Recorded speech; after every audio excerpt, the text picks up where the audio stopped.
والسماء ذات البروج واليوم الموعود وشاهد ومشهود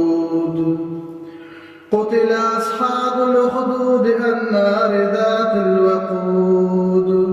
إذ هم عليها قعود وهم على ما يفعلون بالمؤمنين شهود وما نقموا منهم إلا أن يؤمنوا بالله العزيز الحميد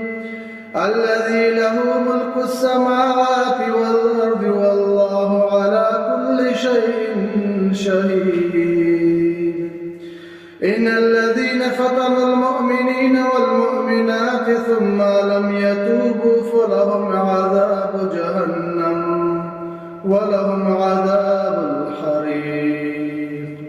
إن الذين آمنوا وعملوا الصالحات لهم جنات تجري من تحتها الأنهار ذلك الفوز الكبير إن بطش ربك لشديد إنه هو يبدئ ويعيد وهو الغفور الودود ذو العرش المجيد فعال لما يريد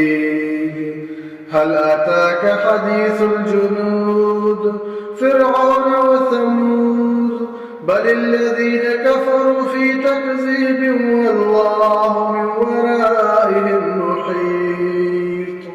بل هو قرآن مجيد في لوح محفوظ.